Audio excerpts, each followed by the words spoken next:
Well, moving now to Elon Musk. He is now in charge of San Francisco-based Twitter. Today, he outlined some of his plans for the social media platform, saying that he plans to create what he called a content moderation council with widely diverse viewpoints. Musk added that no major content decisions or account reinstatements will happen before that council convenes. KTVU's Tom Vakar is following Musk's takeover of Twitter. And Tom, there was a talk of massive layoffs as deep as 75%. Have we seen any evidence of that? Not a bit yet.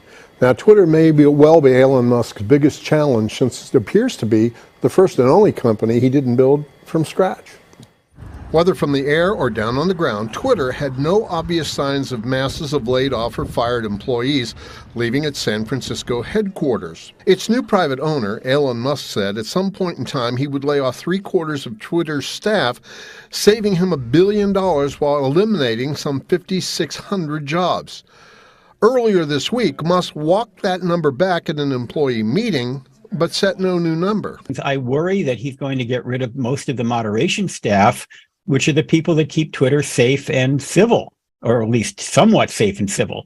Edward Chen, a former Twitter data scientist who managed much of Twitter's data, told the Washington Post that such severe cuts would put Twitter users at risk of hacks and exposure to offensive materials. But part of it has to do with trolls and bigots and cyberbullies and others out there who have just made their lives miserable for a lot of people. And if he's going to cut any staff, I think this problem gets a million times worse. Though Twitter's former executive said some 238 million active users was up more than 16% better than the same period a year ago. But Musk said Twitter's own data shows less than 7% of that number. Just 16 million users see the majority of Twitter's ads. A Wedbush Securities financial analyst is quoted as saying it will be a Herculean task to turn this around.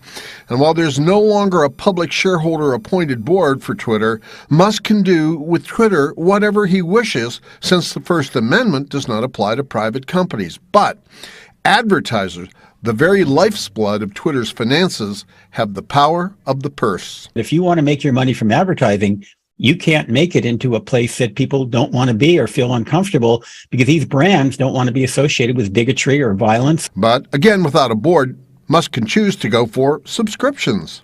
He'll continue to innovate the process to do his best to get users to spend money or have a paid-for platform or other services offered. Finally, that sticky issue about allowing the former president back on Twitter could raise major issues with who stays on, joins, or becomes a Twitter quitter. Tom Vakar, KTVU, Fox 2 News. All right, Tom, thank you so much for that.